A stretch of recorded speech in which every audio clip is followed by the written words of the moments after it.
Bienvenidos a la unidad de sistemas de almacenamiento empresarial. En este tema vamos a estar comenzando con el tema de tipos de discos duros. En un ambiente de sistemas empresariales, los discos duros forman obviamente el corazón de la solución. Así que comencemos con algunos aspectos históricos relevantes.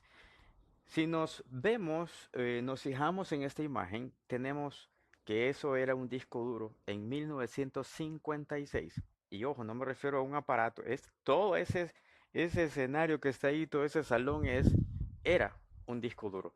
O sea, se puede imaginar qué volumen de equipos lo que se ocupaban antes. Y se acuerdan cuando ustedes tenían una de estas memorias USB, los Cruiser Mini, de 128 megas, no llegaba ni a un giga eso, 128 megas, era lo máximo, USB 1.0, o sea, era increíble la capacidad de información que en aquel entonces teníamos con unas memorias USB de ese tipo. Hoy en día, eso no es nada. Así que conversemos un poquito sobre lo que son otras alternativas de almacenamiento. Cintas de respaldo o los tapes. Las cintas típicamente son vistos como una medida antigua de guardar información, pero no por antiguo quiere decir de que el estándar que se utiliza para guardar información en las cintas, que se llama LTO, más adelante vamos a hablar un poquito al respecto, quiere decir que eso es antiguo, eso ya no se ocupa. No, eso se sigue utilizando y el estándar de lectura y escritura sobre las cintas llamado LTO ha venido actualizándose al día de hoy. La versión actual de LTO es la 9 y ofrece una alta capacidad de almacenamiento y grandes velocidades de lectura y escritura sobre las unidades de cinta. Aquí hay tres puntos importantes. Uno, es un medio de alta capacidad de almacenamiento, idealmente para guardar información histórica. Dos, continúa siendo un medio de almacenamiento muy eficiente y seguro. Bueno, considerando que también está guardando las cintas en un lugar adecuado, ¿verdad? ¿Por qué es seguro? Porque ¿quiénes son los que pueden tener acceso a la información que está guardada en cinta? Solo aquellos que tienen acceso al servidor de respaldo y en consecuencia al medio físico de la cinta. Eso lo hace una ubicación de datos inmutables. Estamos hablando de alternativas de protección contra ransomware.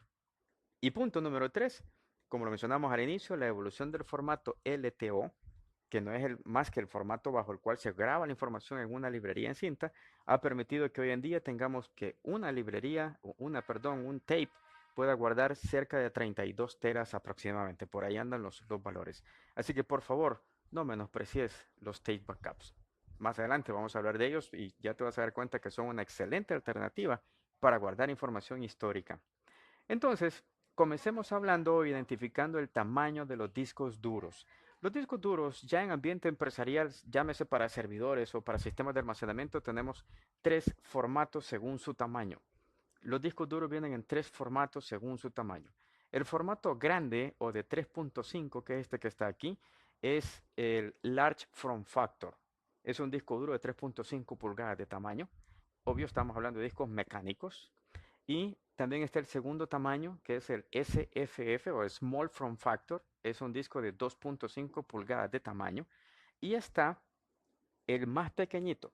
Obvio, este ya no es un disco mecánico, este es un disco de estado sólido, es SFF, que se llaman los Enterprise and Data Center Small Form Factor. Son discos con una conectividad M.2 hacia una tarjeta PCI directo en el servidor. Ahorita vamos a estar hablando sobre discos rotacionales. No nos vamos a meter en los discos de estado sólido porque ese es un tema que viene más adelante. Así que hablemos sobre las características, bondades y escenarios de utilización de los discos de tamaño grande, los de 3.5 pulgadas.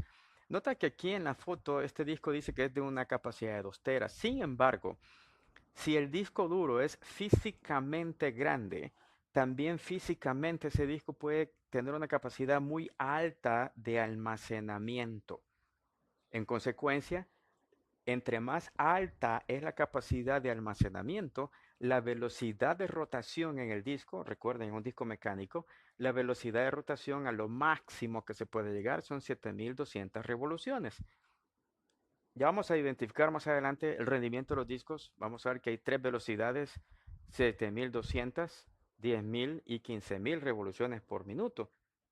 Un disco con una capacidad muy alta no supera los 7200 revoluciones.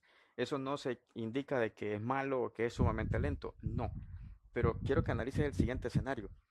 Uno, tenemos un disco de 3.5, pero mire la foto del servidor. Es un servidor que en su diseño le caben 12 discos de estos.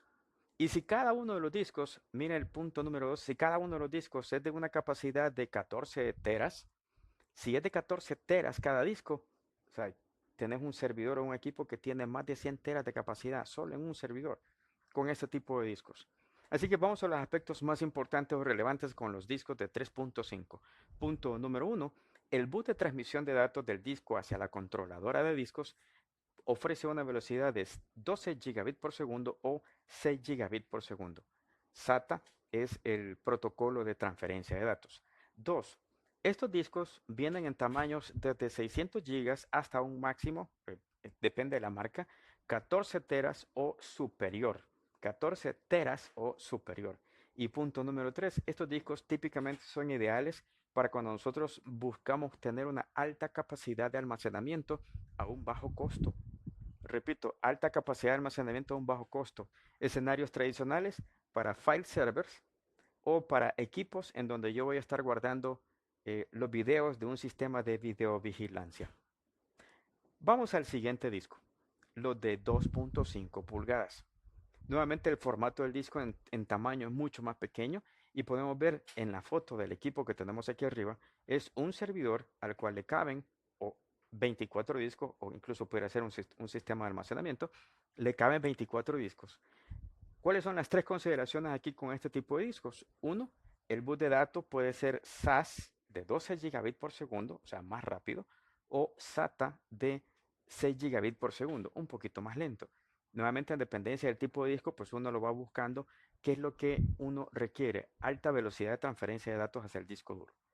Punto número 2. Estos discos pueden venir en tamaños de 300 gigas aproximadamente, el más pequeñito en capacidad, hasta un máximo de 2.4 teras.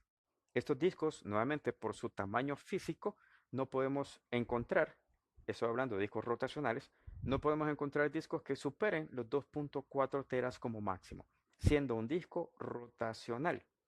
Y por último, son ideales para sistemas de almacenamiento o ambientes en donde necesitamos una buena velocidad en el almacenamiento. Estos discos los podemos encontrar en velocidades de 10.000 revoluciones por minuto o de 15.000 revoluciones por minuto. Esos aspectos de rendimiento lo vamos a ver más en detalle en un tema más adelante. Y ahora venimos a este tipo de discos. Primero quiero que vean la foto que está aquí del servidor. Este es un servidor de una unidad de rack, pero le caben 14 discos de este tipo, de los discos EDSFF, Enterprise and Data Center Small Form Factor, o sea, discos de estado sólido. Punto número 1. Estos discos se conectan a través de un bus de datos tipo PCI. O sea, el formato del disco es NVMe, o sea, súper rápidos. 2. Las capacidades de estos discos arrancan desde 1.6 teras. Bueno, algunos hay más pequeños, pero 1.6 teras. Y uno de estos discos pudiera llegar a tener una capacidad de 15 teras. Nuevamente es un disco de estado sólido y también hay que tener mucho cuidado en las consideraciones económicas. Punto número 3. Por ser un disco de estado sólido, ofrecen capacidades de cifrado de datos. El disco, como tal, dentro de su infraestructura, este disco duro puede también cifrar la información del disco. O sea, venimos, quitamos el disco, se lo pongo a otro servidor, no va a ser reconocida la información. O sea, hay muchos aspectos interesantes con este tipo de discos. Nuevamente, el rendimiento en estos discos se dispara como no tienen idea. Entonces, ¿cuáles son los aspectos más importantes? Yo quiero tener capacidad o quiero tener eh, una media entre capacidad y una muy buena velocidad en el sistema de almacenamiento. Es importante identificar el sizing del servidor o cómo se va a configurar el servidor o el sistema de almacenamiento. Aquí para el caso es un servidor. El servidor puede venir con 12 discos de 3.5 pulgadas, 24 discos de 2.5 pulgadas, 16 discos de 2.5 pulgadas o 8 discos de 2.5 pulgadas.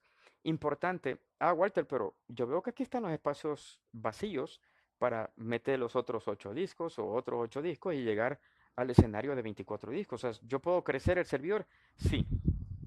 El problema con eso de ir creciendo el servidor más adelante en el tiempo es que si vas a manejar 24 discos duros, para el caso del escenario completo, todas las bahías se van a ocupar y por lo general manejar una capacidad de 24 discos duros, por lo general, a veces se requieren de dos procesadores en el equipo. No solamente es colocar los discos y la caja donde van a instalarse los discos, también hay que requerir poder de procesamiento. Entonces ahí es en donde viene el inconveniente de que, mira, ya pasaron 2 años, 3 años, le puedo meter más discos, sí, pero vas a requerir otro procesador y ese procesador ya no está vigente en el mercado. Entonces son cosas que más adelante nos pudieran afectar. Eso con servidores de 2 unidades de rack. Lo mismo ocurre con servidores de 1 unidad de rack. Para el caso número uno, un servidor con 8 discos de 2.5 o 10 discos de 2.5 y el último 14 discos, pero discos de los Enterprise and Data Center Small Form Factor. Este último son discos de estado sólido. Así que, ¿cuál es la moraleja de todo esto? Seleccionar el disco adecuado para el escenario o carga de trabajo adecuado y dimensionar bien el diseño y la estructura o dimensionamiento que va a tener el servidor sobre el cual tú vas a hacer esas cargas de datos o esas aplicaciones que vas a estar manejando. Es sumamente importante considerar lo siguiente. Uno, identificar las cargas de trabajo. El perfil del servidor, si lo vas a ocupar para guardar información de videovigilancia, carpetas compartidas, ambientes de virtualización, etcétera, eso impacta mucho en identificar qué rendimiento esa aplicación o ese ambiente va a necesitar del almacenamiento. Punto número dos, establecer las capacidades. Es importante que nosotros identifiquemos cuánto vamos a necesitar en el mediano o largo plazo en capacidad de almacenamiento, porque si no, nos vamos a quedar cortos en espacio en el mediano plazo. Y eso a la larga pues nos puede dejar mal como administrador de sistemas si nosotros decimos, ah, no, mira, con 10 teras y a los 2 meses esos 10 teras se están acabando. Mira, hay que comprar más, híjole, pero el presupuesto ya no nos da y toda la complicación que eso conlleva. Consideraciones de rendimiento, nuevamente, según el tipo de disco, según el bus de datos del disco, para el caso de los rotacionales, las RPM, etcétera, es importante identificar qué velocidad o qué rendimiento vas a necesitar. ¿Cómo mido el rendimiento? Lo vamos a identificar más adelante, pero te adelanto. En un disco duro o en un ambiente de almacenamiento, el rendimiento se mide a través de algo que se llaman los IOPS, las operaciones de entrada y salida por segundo. ¿Cuánto de eso necesitas? Mire, ¿y eso cómo lo mido? Nuevamente, lo vamos a ver más adelante, pero lo importante ahorita es que tú ya te diste cuenta que existen diferentes tipos de discos rotacionales, que hay discos de estado sólido que obviamente ofrecen una velocidad increíble, pero hay que tener mucho cuidado con los costos, pero no todo tiene que ser según el diseño, según el gusto. Mucho depende de la carga de trabajo para la cual vas a necesitar ese sistema de almacenamiento. Esto es la primera parte de muchos temas que vamos a estar viendo en este seminario. Muchas gracias y continuamos.